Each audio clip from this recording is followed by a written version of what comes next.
အားလုံးပဲမင်္ဂလာပါ7 blog ကနေပြန်လည်ကြိုဆိုလိုက်ပါတယ်ခုဒီနေ့ပေါ့ကျွန်တော်တွေ့လိုက်တာပါလဲဆိုတော့အမေရိကန်မှာ Facebook မှာအမေရိကန်မှာပေါ့နော်ဒီကောင်မလေးပုံကိုတည်သလားဆိုပြီးတော့မှဒီကောင်မလေးပုံကိုတည်သလားဆိုပြီးတော့သူကြားဖြတ်အလိန်ခံလိုက်ရတဲ့ဟာကိုတင်လာတယ်အဲ့ဒါကိုတွေ့လိုက်တဲ့အချိန်မှာကျွန်တော်ဘာသွားသတိရလဲဆိုတော့ကျွန်တော်တို့ဒီအမေရိကန်မှာဆိုရင်လူတွေကတစ်နှစ်ကိုအများကြီးပဲအမေရိကန်ဒေါ်လာတွေကိုတန်နဲ့ချီပြီးတော့ဘီလီယံနဲ့ချီပြီးတော့မှဒါအလိမ်ညာခံနေရတယ်။ပြောရရင် scam ပေါ့နော်ကြားဖြတ်လောက်ခံနေရတယ်။အဲ့ဒါကိုကျွန်တော်တို့ဒီသမ္မတကြီးဒေါ်နယ်ထရန့်ကနေပြီးတော့ဗာပြောလဲဆို2023ကနေတည်းပြီးတော့ခုနောက်ပိုင်းမှာဒီကြားဖြတ်နဲ့ပတ်သက်ပြီးတော့မှအရန်ကိုပဲသူ့နိုင်ငံသားတွေအရန်ထိခိုက်နေတယ်။ဒီသူတို့တွေထုတ်ပြန်ထားတဲ့စစ်တမ်းတွေရဆိုလို့ရှိရင်တစ်နှစ်ကို3.9 ဘီလီယံ3 ဘီလီယံအထက်ကိုပေါ့နော်3 ဘီလီယံ4 ဘီလီယံလောက်ထိအောင်ကိုဒါနစ်နာနေတယ်လို့သူကဆိုတယ်အဲ့ဒီလိုဖြစ်တာတွေရဲ့အဲ့ဒီတော့ကြားဖြန့်ကိုခံရတဲ့လူတွေက2မျိုးရှိတယ်ဗျာတစ်မျိုးကကြတော့သူကဒီကောင်လေးချောလေးတွေပုံလေးတွေနဲ့ပြောရင်းနဲ့မှကောင်လေးချောလေးတွေပုံလေးတွေတင်ပြီးတော့မှသူတို့တွေက chatting လုပ်ပြီးတော့မှသူတို့ဘဝတွေနဲ့ဒီလိုလာခြင်းနဲ့ဆိုပြီးတော့မှဒီဟာတွေကိုဒီနိုင်ငံသားတွေကိုပြစ်မှတ်ထားတာအဲ့လိုဖြစ်ခံရတဲ့လူတွေဘာဖြစ်လဲဆိုအော်မင်းနာဘူးလို့ခံရတာပဲကွာဆိုပြီးတော့ဝိုင်းပြောတဲ့ခါကျသူတို့တွေကရှက်တော့တရင်ကိုတရား share တွေမလုပ်တဲ့ခါကျနောက်လူတွေခံရတာပေါ့နော်နံပါတ်1ကကြတော့ဘာလဲဆိုတော့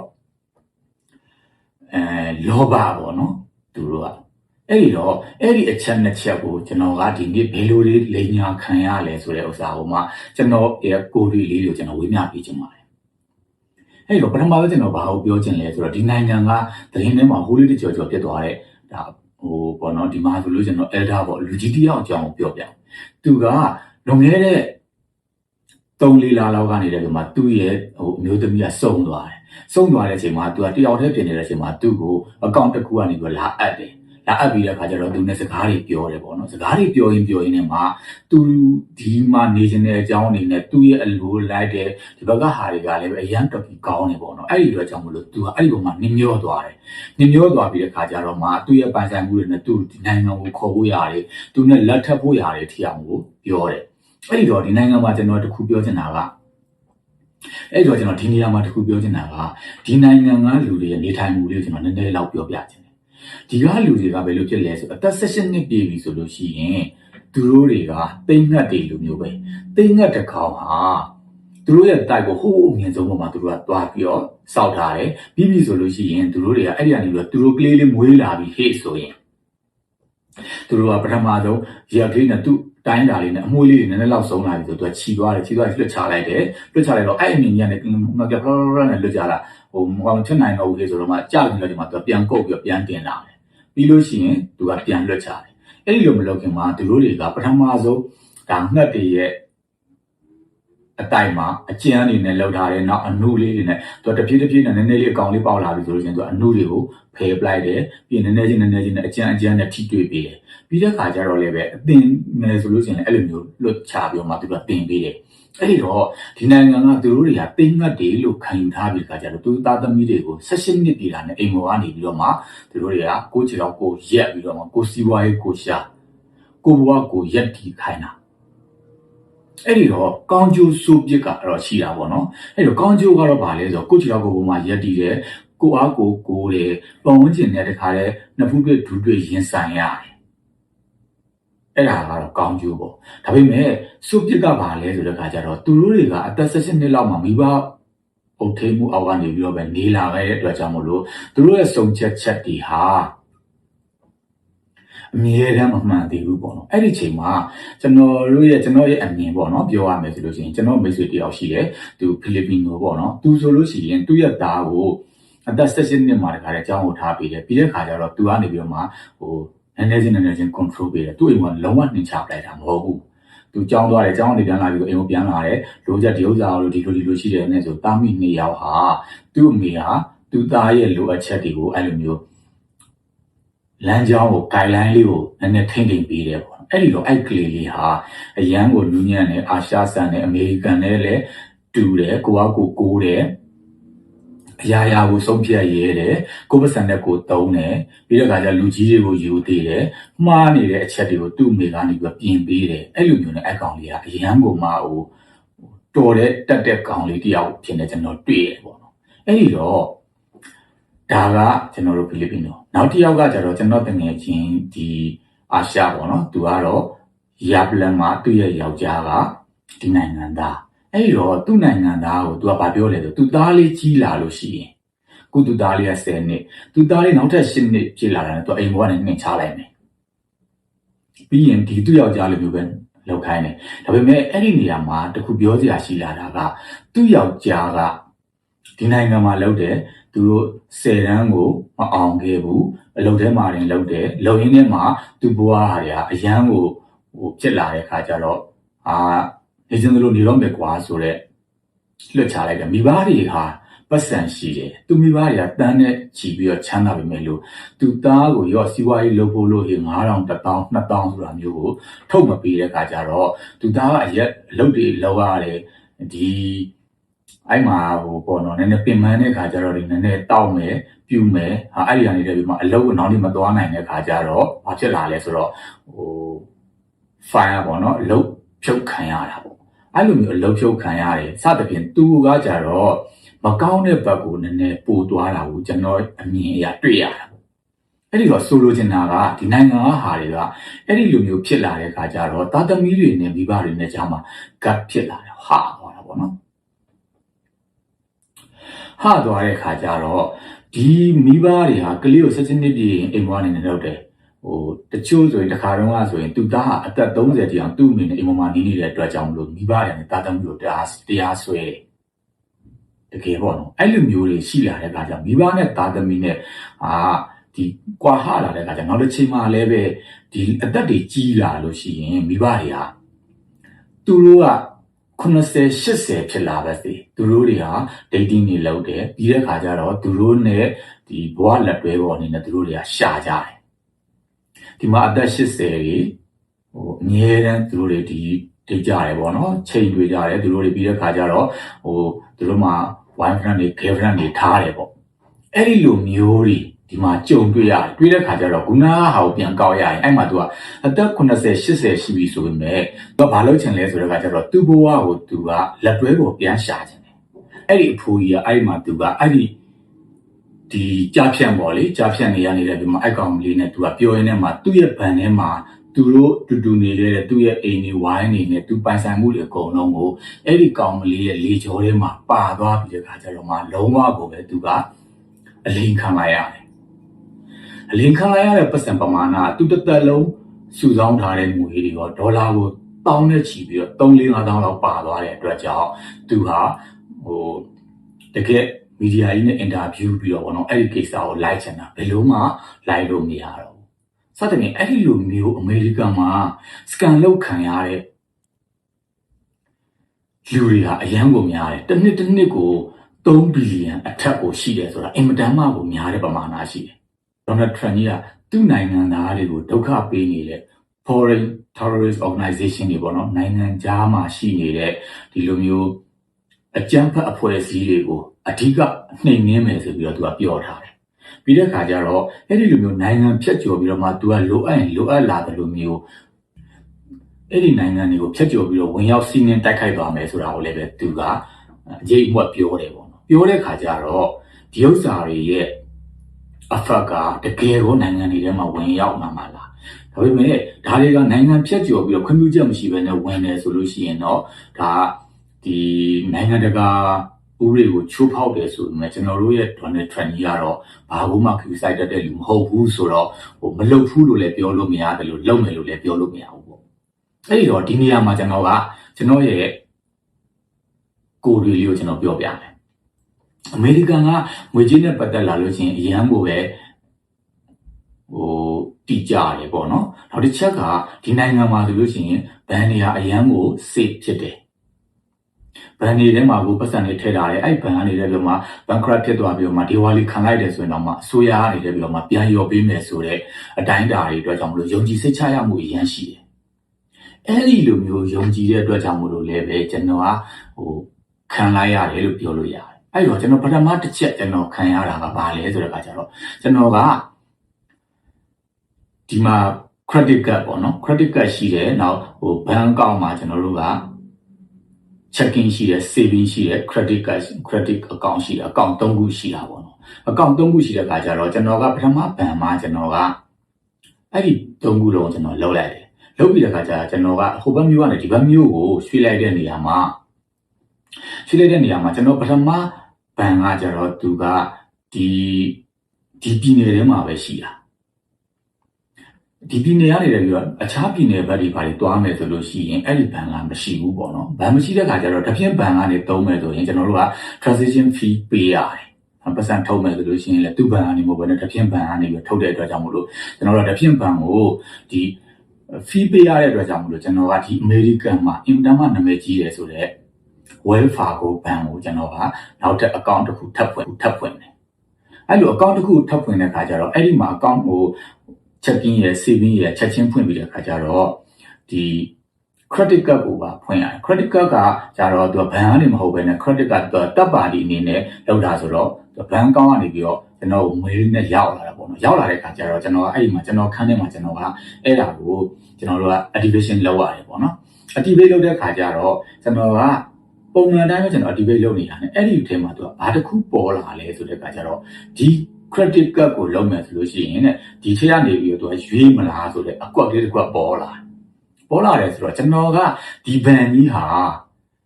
အမေရိကန်ရဲ့ number 1 ဘဏ်ကြီးလုံးဝစိတ်ချယုံကြည်ရတဲ့ဘဏ်ကြီးဖြစ်နေတယ်အဲ့တော့ကျွန်တော်လည်းတိတ်ပြီးတော့ဟိုစာမဖတ်တော့ဘူးပေါ့နော်ဖတ်တော့ပဲနဲ့အဲ့လိုလုပ်တယ်ပြီးတော့မှကျွန်တော်ကဘာကြည့်လိုက်လဲဆိုအဲ့ထဲမှာသူက BMW credit ဆိုတာပါတယ်တစ်ပြင်းနာမည်တွေအများကြီးထဲမှာကျွန်တော်ကကြည့်လိုက်တော့အော် BMW ဆိုတော့ငါဝယ်ခြင်းနဲ့ကားနဲ့ဒီဥစ္စာနဲ့အတော်ပဲဒီ account နဲ့ငါချိတ်လိုက်မယ်ဆိုတဲ့ပြောမှာကျွန်တော်အဲ့ဒါကိုရွေးချိတ်လိုက်တယ်ချိတ်လိုက်ပြီးတဲ့ခါကျတော့ကျွန်တော်အဲ့ဒါ activate လုပ်လိုက်တယ်လုပ်ပြီးတော့နောက်နေ့ကျကျွန်တော်ကအမှဟိုကျွန်တော်ကားကိုစီဖြည့်တဲ့ခါကျကျွန်တော်တစ်ပြင်းကတ်ကိုမတုံးမနဲ့ဒီကတ်အစ်စ်ဆိုတဲ့ခါကျတော့ကျွန်တော်ချက်ချင်းပဲညာကားမှကျွန်တော်ကအဲ့ဒါကို activation လုပ်လိုက်တယ်နောက်နေ့ကျွန်တော်အလုပ်ကနေပြန်လာတဲ့ညနေမှာပေါ့နော်ညနေမှာကျတော့ကျွန်တော်ကအဲ့ဒီ credit card အစ်စ်နဲ့ပဲကျွန်တော်အဲ့ဘဏ်က credit card နဲ့ပေါ့နော်ကျွန်တော်ကနေလည်းပြောမှာစီဆိုင်မှာကျွန်တော်စီပေးလိုက်တယ်စီပေးတယ်ဆိုတော့ဒီမှာကစီဆိုင်မှာကတစ်မျိုးလုပ်လို့ရတယ်တစ်မျိုးကကျတော့ကျွန်တော်တို့ကအဲ့စီဆိုင်ရဲ့ဆိုင်အတွင်းထဲကိုသွားမယ်သွားပြီးလို့ရှိရင်အဲ့မှာခရှာမှာသွားတယ်ပြောမှာငါကားက number block မှာရှိတယ်ငါ C block ကိုဖြည့်မယ်ဆိုပြီးမှ cash dollar ကောကတ်တော့လည်းကောင်အဲ့ဒီမှာပေးပြီးတော့မှကျွန်တော်တို့ကသူ့ရဲ့ permission နဲ့ဟိုဘက်ကိုထည့်တာတစ်မျိုးနောက်တစ်မျိုးကကျတော့အဲ့ဒီဆက်ထဲမှာပဲကိုဆက်ကိုထိုးထဲကိုကတ်ကိုထိုးထဲမယ်ပြီးရင်ကျွန်တော်တို့ကဒီသူ့ရဲ့ကိုဖြည့်မယ်ပေါ့ဖြည့်ပြီးတဲ့အခါကျတော့သူကသူပြည့်သွားပြီဆိုရင်ရက်သွားမယ်ရက်သွားတဲ့ဥစ္စာကိုကနေပတ်ကိုပြန်ပိတ်လိုက်တာနဲ့သူကသူဘလောက်ကြသလောက်ဖြတ်သွားတာပေါ့နော်အဲ့ဒီလိုနှစ်မျိုးရှိတာပေါ့နှစ်မျိုးရှိတဲ့အခါကျတော့ကျွန်တော်ကကတ်တစ်နဲ့ဒီဆက်မှာပဲကျွန်တော်ကထိုးထည့်တယ်ပေးပြီးတဲ့အခါကျတော့ကျွန်တော်စီဖြည့်လိုက်တယ်စီဖြည့်ပြီးကျွန်တော်နောက်နေ့အလုပ်ကိုလာတဲ့ခါကျကျွန်တော်ကတ်တစ်ကလေးဆိုတဲ့ခါကျတော့ကျွန်တော်ကနေဘာလုပ်လဲဆိုတော့အဲ့ဒါကိုကျွန်တော်က checking လုပ်ကြည့်လိုက်တာပေါ့နော်ချက်ကြည့်လိုက်တဲ့ခါကျတော့အဲ့ဒီမှာသူဘာထွက်လာလဲဆိုတဲ့ခါကျတော့ဒီမနေ့ကစီထဲတဲ့45ချက်လာပဲအဲ့ဒီဟာအပြင်မှာအောက်မှာသူက1000ဆိုပြီးတော့မှထွက်လာတာဟာအဲ့တော့ကျွန်တော်စဉ်းစားရတာပေါ့ဒီ1000ကဘာလဲပေါ့နော်အဲ့မှာကျွန်တော်ချက်ချင်းပဲအလုပ်ကနေတယ်ပြောကျွန်တော်နေ့လည်ခင်းမှာကျွန်တော်နားတဲ့ချိန်မှာကျွန်တော်ဘဏ်ကိုသွားတယ်ဘဏ်ကိုသွားပြီးတော့ကျတော့ Wells Fargo ဘဏ်ကိုသွားပြီးတော့မှကျွန်တော်ကဒီပတ်စံ1000ကဒီ transaction ကဘာလဲငါကဒီ account ကိုကူးမငါကသုံးတာဖြစ်တဲ့အတွက်ကြောင့်မို့လို့ဒီပတ်စံကတော့ဟုတ်တယ်ငါမနေ့ကစီဖြည့်ထားတယ်ဒီ1000ကဘာလဲဆိုကျွန်တော်မေးတာပေါ့နော် complain တဲ့ခါကျတော့သူကဘာပြောလဲဆိုတော့ဟောတဲ့ဒါ credit card ဆိုလို့ရှိရင်တဲ့သူတို့နဲ့မဆိုင်ဘူးတဲ့ဒီကတ်ကလေးနဲ့ဒီဟာကိုဖုံးခေါ်လိုက်ပါတဲ့အဲ့တော့ကျွန်တော်ကလည်းပဲအဲ့ဒီဟာကိုဖုံးခေါ်တယ်ပေါ့နော်ဖုံးခေါ်တဲ့ခါကျတော့အဲ့ဒီဖုံးခေါ်တဲ့ဥစ္စာကဘာပြောလဲဆို credit card ကဒါ credit card ကနေပြီးသူတို့ကဟုတ်တယ်ဒါပေမဲ့သူတို့တွေကနေ transaction ကဘယ်ကိုဖြတ်သွားတာလဲဆိုလို့ရှိရင်ဒီ BMW ကိုဖြတ်သွားတဲ့အတွက်ကြောင့်မို့လို့အဲ့ဒီ BMW ကိုပဲဖုံးခေါ်ပါဆိုပြီးတော့သူကထပ်ပြောတဲ့ခါကျကျွန်တော်အဲ့မှာတခါအဲ့ဒီ BMW ကိုကျွန်တော်ဖုံးခေါ်ရပြန်ရော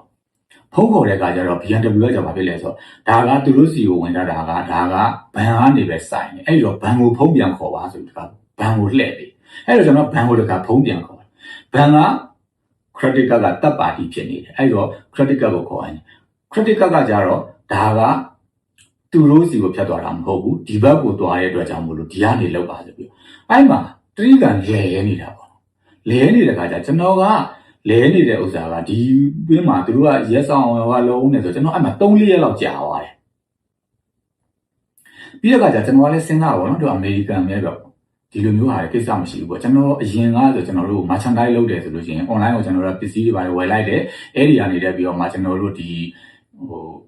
flat လောက်ခံရတယ်ဆိုတော့ဆိုလို့ရှိရင်ကျွန်တော်ကဘန်ကိုတွားလိုက်လို့ရှိရင်ဘန်ကနေတက်ပြီးတော့ကျွန်တော်ကိုစာရွက်ပေးတယ်အဲ့မှာကျွန်တော်ကလက်မှတ်ထိုးတယ်ပြီးတော့မှကျွန်တော်ကဒီအမှုဖွင့်လိုက်တယ်တိုင်လိုက်တယ်ဆိုလို့ရှိရင်အဲ့ဒီပတ်စံကျွန်တော်ထက်ကိုပြန်ရလာတာကျွန်တော်အဲ့လိုမျိုးတွေကြုံခဲ့ဘူးတဲ့ခါကျကျွန်တော်ဒီပတ်စံ1000 AC ပဲဆိုတော့နေလိုက်တာ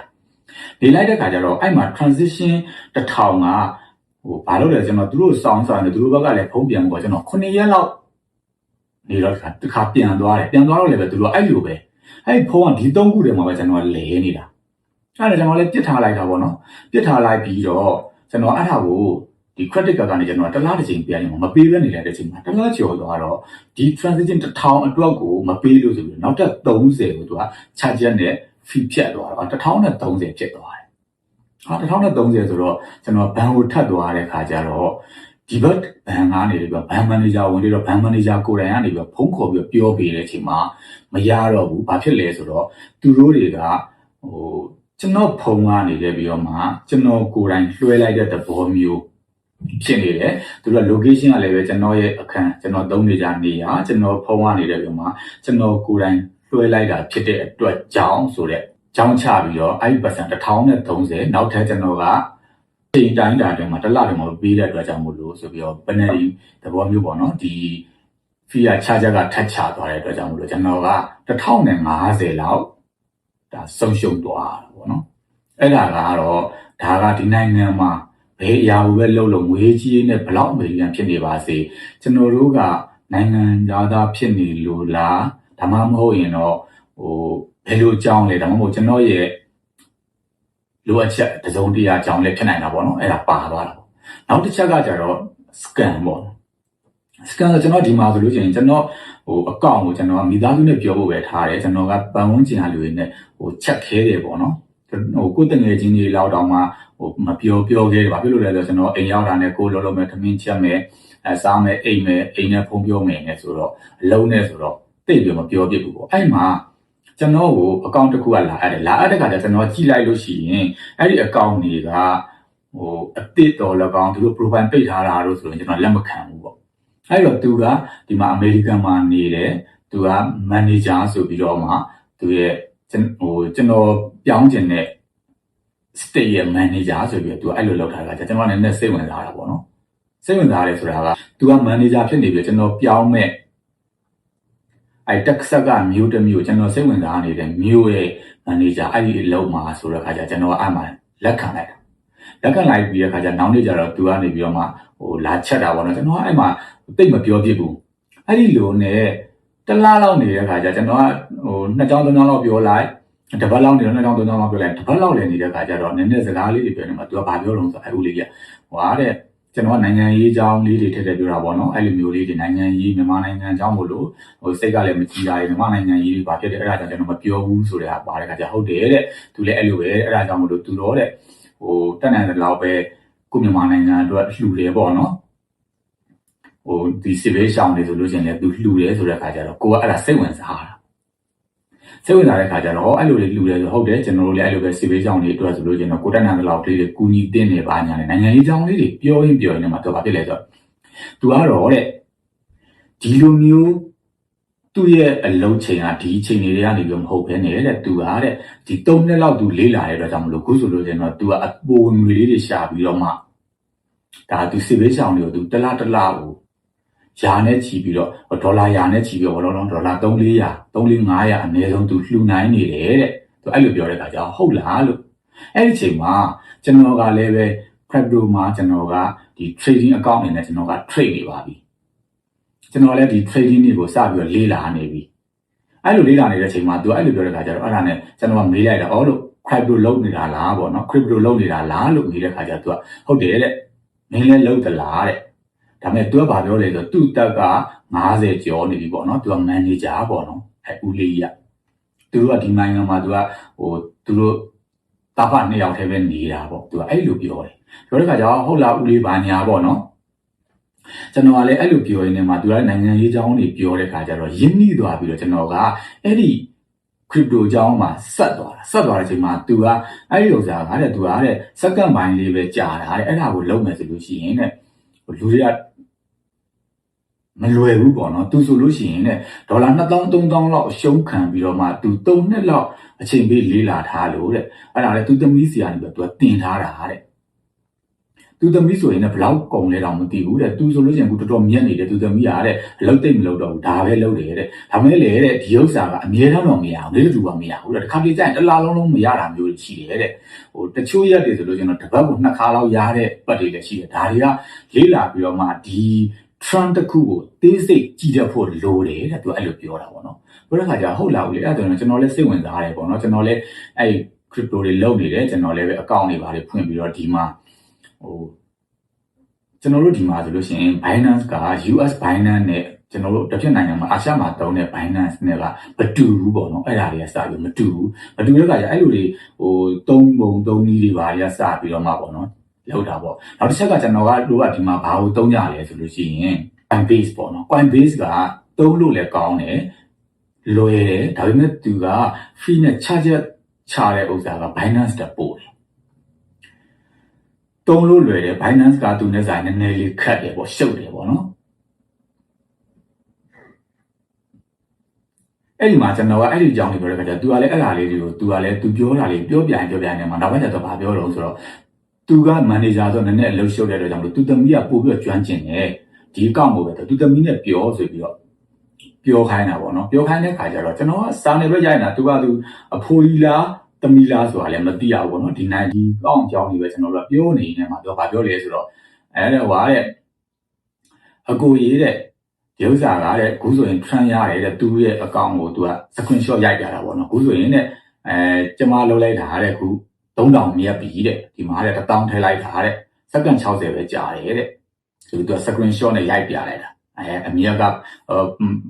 benefit က block profit ဘလောက်ပါညာပေါ့နော်အဲ့ဒါတွေနဲ့သူက screenshot ရိုက်ပြဟုတ်လားပေါ့နော်မိုက်တယ်ပေါ့အဲ့ဒါနဲ့သူကဟိုလေးလာပါလားတဲ့ဆိုတော့ကျွန်တော်ကအဲ့လိုလုပ်လိုက်တဲ့ခါကျဒါ scam လားဆိုတဲ့ဥစ္စာကိုစိတ်ကတွေးမိတာပေါ့တွေးမိတဲ့အတွက်ကြောင့်မလို့ကျွန်တော်မယုံတဲ့အတွက်ကြောင့်ကျွန်တော်ကဟုတ်လားအဲ့ဒါနဲ့100ပဲကျွန်တော်ထည့်လိုက်တာအဲ့မှာ तू ကဘာပေးလဲဆိုတဲ့ခါကျတော့ तू က trust wallet ကိုပေးတယ် trust wallet ကိုပေးတဲ့ခါကျတော့ဒီ trust wallet ဆိုတာကကျွန်တော်ကပြန်ပြီးလေးလာကြည့်ရောကျွန်တော်အသိတွေကိုလည်းမေးကြည့်ရ trust wallet ဆိုတာယုံရတယ် तू က scam မဟုတ်ဘူးပေါ့အဲ့တော့ကျွန်တော်ကဟုတ်ပြီအဲ့လိုလို့ချင်း trust wallet ကိုကျွန်တော်ကinstall လုပ်လိုက်တယ်ပြီးတဲ့အခါကျအဲ့ trust wallet ကိုပဲသူပြောတဲ့အတိုင်းကျွန်တော်ဝင်တဲ့အခါကျတော့ तू က UND လောက်ရမယ်ကိုတဲ့ UND လောက်ဖို့ရတော့တဲ့ तू ပေးတဲ့ link လေးအဲ့ trust wallet ထဲမှာတဲ့ဒီတိုင်းလေးရိုက်လိုက်လို့ရှိရင်တဲ့ရတယ်ဆိုတော့ကျွန်တော်ကလည်း trust wallet ကိုအဲ့မှာ तू ကဒီဘက် set box ဒီဘက်ကဘာလေးတွေဒီလိုသွားဆိုပြီးတော့ तू က screenshot လေးတွေပြတာပေါ့ပြတဲ့အခါကျကျွန်တော်အဲ့တိုင်းလေးလုပ်ပြီးကျွန်တော်100ထည့်လိုက်တယ်100ထည့်တယ်ပြီးတော့မှကျွန်တော်ကသူပြောတဲ့အတိုင်းကျွန်တော်ပါကျွန်တော်လုပ်ကြည့်တော့ကျွန်တော်ရတယ်ဗျကျွန်တော်ဘာသာကျွန်တော်လုပ်ကြည့်တယ်30ရတယ်အဲ့ဒါကကျွန်တော်ကမစူးဘူးပေါ့နော်ဟုတ်တယ်ပေါ့အဲ့ဒါနဲ့ကျွန်တော်ကဘာလုပ်လိုက်လဲဆိုတော့သူကနောက်ထပ်ထပ်ထည့်ရဲဆိုတော့ကျွန်တော်အဲ့မှာနောက်ထပ်ကျွန်တော်100ထပ်ထည့်လိုက်တယ်200ဖြစ်တော့အမှန်တော့ကျွန်တော်100ပဲထည့်တာပဲဒီဘက်ကနေလည်းဒီ loading ဖြစ်နေတဲ့အချိန်မှာကျွန်တော်ကပို့လိုက်တဲ့တယ်မလို့ကျွန်တော်ဟိုဘက်က200ဝင်သွားတယ်200ဝင်သွားတော့ကျွန်တော်လည်းအဲ့မှာ200ပဲထားလိုက်တယ်ပေါ့နော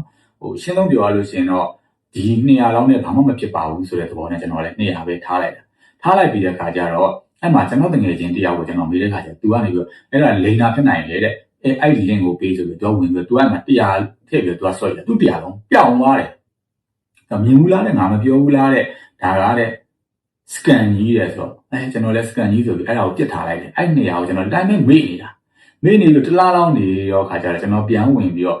့ပြန်ပြီးတော့သူပြောထားတယ် sorry ပဲပေါ့နော်ကျွန်တော်ပြန်လာနောက်ကျနေတဲ့ဦးလေးပါညာဆိုဦးလေးမဟုတ်ဘူးတဲ့သမီးပါဆိုပြီးတော့သူကအဲ့လိုပြောတယ်ပြောပြီးတော့ဟုတ်လားပေါ့အဲ့ဒါဆိုဘယ်လိုလုံးဆိုတော့ဒီမဲ့တဲ့သမီးတော်မှာတဲ့ပြီးခဲ့တဲ့တစ်ပတ်လောက်ကတဲ့အခုမလာလို့တဲ့သမီးဆိုလို့ချင်းခုဆိုလို့ရှိရင်လည်း3000ထည့်လိုက်တာ1000ရတယ်တဲ့အဲ့အရန်ကောင်းနေတာတဲ့အဲ့ချိန်မှာသမီးကခေါ်နေတာဘာညာပေါ့နော်ပြောပြီး screenshot တွေပြန်ပို့ပြန်အောင်သူ3000လောက်လိုက်တဲ့အချိန်မှာစက္ကန့်60နေတော့1000ရတယ်ပေါ့ ဟုတ်လားအဲ့ဆိုအေးအဲ့လိုဆိုလို့ရှိရင်တော့ဒါမဲ့တောက်ကြနေကြလို့ရှိရင် trend ရမ်းကောင်းနေတဲ့သမီးကြည့်ထားတာတဲ့အဲ့ဒါတဲ့ဟိုတောက်ကြနေကိုတနာရီကနေ3နာရီကြာထဲမှာတဲ့အဲ့ဒါတဲ့ဖုန်းခေါ်မယ်ပေါ့နော်အဲ့လိုဆိုတော့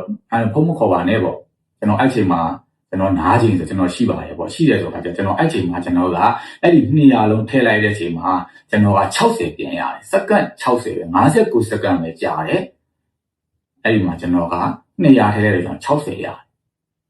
အဲ့မှာကျွန်တော်အကောင့်ထဲမှာကျွန်တော်ကအများ300လောက်ဖြစ်သွားတာပေါ့နော်300လောက်ဖြစ်သွားတဲ့အချိန်မှာကျွန်တော်ကသူ့ကိုမယုံတဲ့အတွက်ကျွန်တော်သူ့လည်းမပြောတော့ဘဲနဲ့ကျွန်တော်လုပ်ကြည့်တဲ့အခါကျတော့100ထည့်လိုက်တဲ့အခါကျတော့အဲ့မှာကျွန်တော်က130ရှုံးသွားရော30ရှုံးသွားတယ်ရှုံးသွား100ရှုံးသွားလား30ရှုံးသွားလားမသိရှုံးသွားတဲ့အခါကျကျွန်တော်ကဆိုအဲ့ဒါနဲ့ဒီဟာကကြမှာကိုငါဘက်လောက်ထားတာလောင်းထားတာဆိုတက်မှာပြန်လုပ်ကြည့်လိုက်အောင်ပေါ့ကျွန်တော်တက်မှာပြန်လုပ်ကြည့်တဲ့အခါကျတော့အဲ့မှာကျွန်တော်ကတခါပြန်မြက်ပြန်အောင်ပြန်ဒီဥစ္စာက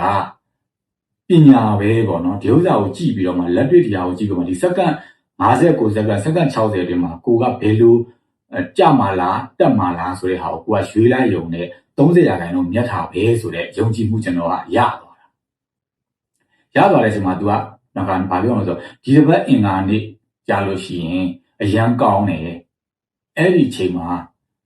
ဟွာလောက်1000လောက်ထဲပါလားအဲ့လိုပြောတော့အဲ့အင်္ဂါနေ့ကကျွန်တော်နားရက်ဖြစ်နေတဲ့အတွက်ကြောင့်မို့လို့1000တော့မထဲတော့ဘူးညီမကြီးပေါ့နော်အဲ့မှာကျွန်တော်ကဗာစဉ်းစားလဲဆို1000လောက်ကတော့ပေါ့နော်ကိစ္စမရှိဘူးပေါ့1000လောက်ကတော့ကိစ္စမရှိဘူးဆိုတော့ကျွန်တော်1000ထည့်လိုက်တာဟိုထဲမှာကျွန်တော်ရှိနေတဲ့200ကျော်နဲ့ဆို1250လားပဲကျွန်တော်ကရှိတာပေါ့အဲ့1250ကိုကျွန်တော်ကလှုပ်လိုက်တဲ့ခါကျတော့ तू ကတဲ့3000လောက်ထည့်ပါလားတဲ့တော်ပါပြီလို့ဒီ1000လေးနဲ့ပဲကျွန်တော်စမယ်ပေါ့နော်စမယ်ဆိုတော့ तू ကအကုန်လုံး maximum ကိုထည့်လိုက်တဲ့ဆိုတော့အဲ့မှာ1250ကျွန်တော်က maximum ဆိုပြီးတော့ထည့်လိုက်တာကျ1250ကိုအဲ့မှာစက္ကန့်60အတွင်းမှာပဲကျွန်တော်က30ရာခိုင်နှုန်း350ထင်တယ်ကျွန်တော်ကမြက်လိုက်တော့ကျွန်တော်အထက်မှာဘယ်လောက်ဖြစ်သွားပြီလဲဆိုတော့1500ကျော်သွားပြီ1500ကျော်သွားတော့ကျွန်တော်ကလည်းအဲ့ဒီ1500ကျော်မယုံသေးဘူးယုံသေးတဲ့အတွက်ကျွန်တော်နောက်နေ့ကျွန်တော်အဲ့လိုမျိုးတေးစားကြည့်ပြီးတော့အဲ့ဒါတွေကျွန်တော်ကတူပြောထားတဲ့ဟာတွေကို screenshot ပို့ထားတယ်တစ်ခုချင်းကျွန်တော်စာရွက်ပေါ်မှာချရေးဘယ်လိုလုပ်ဆိုတာတွေကျွန်တော်ချရေးပြီးတော့ကျွန်တော်ကြည့်လိုက်တယ် front ကိုဒါကdown မလား up မလားပေါ့နော်ကျွန်တော်ကြည့်ပြီးတော့လှုပ်လိုက်တဲ့အချိန်မှာ350ရှုံသွားတယ်ဗျဟာလို့350ရှုံသွားပြီလို့ဆိုပြီးတော့ကျွန်တော်ကအဲ့လိုပြောလာတယ်သူအဲ့ဒါပြောတာဗောတဲ့ကိုတဲ့ဒီဥစ္စာလွယ်လွယ်နဲ့မဟုတ်ဘူးတဲ့တမီးနဲ့အဖေနဲ့ဆိုလို့ရှိရင်တဲ့နှစ်ယောက်ပေါင်းဆိုလို့ချင်း9000လောက်ရှုံးခံပြီးတော့3နှစ်လောက်တားဖနေရအောင်တဲ့တခြားလေးလာထားရတာဘာညာပေါ့နော်သူကအဲ့လိုတွေပြောတာပေါ့ပြောပြီးတဲ့ခါကျတော့သူကအဲ့မှာသူကနောင်လေးဟိုကလုပ်ပြီးမယ်တဲ့ရတယ်မပူပါနဲ့တဲ့ဆိုပြီးတော့မှသူပြောတဲ့ချိန်မှာပဲကျွန်တော်အဲ့မှာအလုပ်ထဲမှာဒီချိန်မှာ trend ရန်ကောင်းနေလို့တဲ့ဆိုအလုပ်ထဲမှာလည်းကျွန်တော်လည်း AC ပဲဆိုတော့အလုပ်ထဲမှာသူပြောတဲ့အတိုင်းပဲကျွန်တော်လိုက်လုပ်တဲ့ခါကျတော့အဲ့မှာသူကကျွန်တော်ရှုံးသွားတဲ့350ကိုသူကအဲ့မှာအဲ့ဒီနေရာကျွန်တော်ရှိသမျှကုန် mask တင်လိုက်တဲ့ဥစ္စာနဲ့ဆိုကျွန်တော်950ပြန်ရအဲ့ဒီတော့ဒီဥစ္စာကဟိုကျွန်တော်ဘာသာလုပ်ရင်ရှုံးလိုက်နိုင်လိုက်သူကပြောလိုက်လို့ချင်းနိုင်လာတာပေါ့နော်နိုင်လာတဲ့ခါကျတော့ကျွန်တော်ကဒီဥစ္စာကတကယ်ကိုပဲဟိုဤပညာပေါ့နော်ကိုယ့်ရဲ့အားနဲ့ချက်ပဲလို့ကျွန်တော်ကယုံသွားတဲ့ချိန်မှာသူကအဲ့မှာ1000ထည့်ခိုင်းတာ1000ထည့်လိုက်တဲ့အကိုတဲ့အဲ့ဒါဆိုရင်ねလာမယ့်နေ့ဆို20ရက်နေလား28ရက်နေလားပဲအဲ့ဒီနေရာတဲ့အရန် trend ကောင်းနေတဲ့အဲ့ဒီချိန်မှာတဲ့အကို1000ထည့်လိုက်လို့ရှိရင်ကို3000ရမယ်တဲ့အဲ့ဒါဆိုလို့ရှိရင်ねဟိုစစ်ဘေးဆောင်တွေလှူမယ်ဆိုလို့ရှိရင်အများကြီးလှူလို့ရတာပေါ့ဘာညာပေါ့နော်သူအဲ့လိုတွေပြောတဲ့အခါကျကျွန်တော်ကလည်းဟိုအဲ့လိုကြီးတော့မထည့်တော့ဘူးပေါ့နော်အဲ့မှာကျွန်တော်ကနည်းနည်းတော့လောဘတက်လာတဲ့အခါကျဘာဖြစ်လဲဆိုတော့နောက်ထပ်ကျွန်တော်ကဒီငကိုရှိနေတဲ့1500တွေကနေပြီးတော့မှကျွန်တော်ထဲကိုပထမတော့ကျွန်တော်ကပြန်ပြီးတော့ဘက်ကတ်လောက်ထားတာ1000အဲ့တော့900ပဲကျန်တာဟုတ်ကျွန်တော်က1000ပြန်ထည့်လိုက်အောင်မယ်ကျွန်တော်1000ပြန်ပြီးပြန်လွှဲရထည့်လိုက်တာထည့်လိုက်တဲ့ခါကျတော့ဟောပေါ့အရင်က900ပဲကျန်နေတဲ့အကောင်က1000ပြန်ထည့်လိုက်တော့ကျွန်တော်က1500လောက်ဖြစ်သွားတော့ကျွန်တော်ကအဲ့ထဲမှာသူရှုံးအမြတ်နဲ့ဆိုရင်ကျွန်တော်1000လောက်1000ကျော်လောက်ကျွန်တော်က1200လောက်ထည့်ထားတဲ့ပုံစံမျိုးဖြစ်နေတာပေါ့နော်အဲ့ဒီဥစ္စာကိုထည့်ထားပြီးတဲ့ခါကျတော့ကျွန်တော်ကလည်းအဲ့မှာအလုပ်တွေပါလေရှုံနေတာနဲ့ကျွန်တော်အိမ်ဘက်ကဟာတွေနဲ့ဆိုသူပြောတဲ့နေ့မှာကျွန်တော်ကမတိလိုက်ဘူးမေ့သွားတာ မေ့သွားတဲ့ခါကျတော့အဲ့မှာညရောက်တော့မှ9 နာရီခွဲလောက်ကျမှကျွန်တော်သတိရတဲ့ခါကျ तू က message တွေပို့လာတာတွေ့တာပေါ့နော်တွေ့တဲ့ခါကျအေး sorry ပေါ့နော်ကျွန်တော်လည်းလို့အလုပ်ရှုပ်နေလို့ဆိုတဲ့ခါကျတော့ရတယ်တဲ့ဒီ trend ကတဲ့ဟိုဟာသမီးဆိုရင်နဲ့ခုဆိုရင်နဲ့ဒီနေ့တဲ့3000ထဲလိုက်တာတဲ့1000တောင်ရတယ်ဒီ तू screenshot တွေပို့တယ်ပေါ့နော် तू 3000ထဲတဲ့1000မြတ်သွားတယ်ဆိုတာကျွန်တော်တော့မှအေးပေါ့အေးငါလည်းအလုပ်ရှုပ်သွားတဲ့အတွက်ဆိုပြီးကျွန်တော်က AC ပဲဒီတိုင်းပဲနေလိုက်ပြီးတော့ကျွန်တော်ကလည်းအဲ့အကောင့်လေးတော့အလုပ်ကရှုပ်လိုက်တဲ့အတွက်ကြောင့်ကျွန်တော်တပတ်လောက်ကျွန်တော်ကအဲ့ဒီ Facebook ကိုမသုံးပြတော့ဘူးအဲ့အကောင့်ကိုမသုံးပြတော့ဘူးပေါ့နော်မသုံးပြပဲနဲ့ကျွန်တော်ကနေလိုက်တဲ့ဥစ္စာမှာ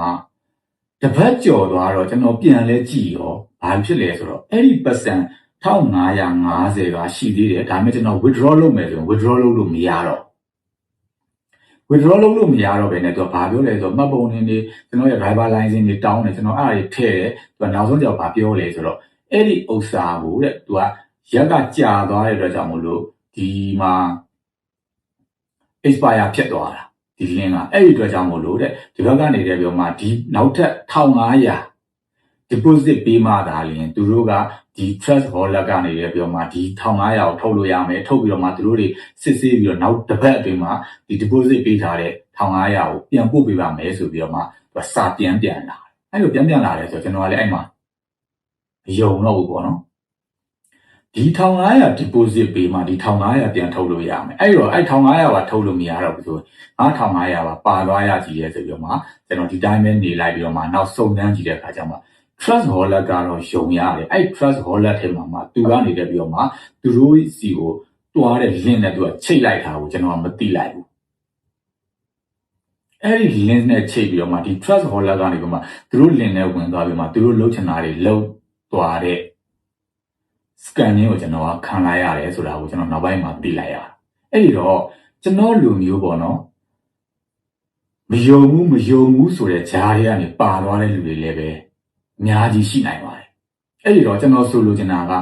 ဘယ်အရာကိုမှငွေကြေးနဲ့ပတ်သက်လာလို့ရှိရင်ဘယ်သူကိုမှမယုံကြည်ရဘူးအဲ့တော့ကျွန်တော်ဒီလိုထောင်ရခဲ့သွားပြီကျွန်တော်ဟိုဘက်ကခုနအကောင့်ပြန်ပြောမယ်ဆိုတော့အဲ့အကောင့်က deletion ဖြစ်သွားပြီ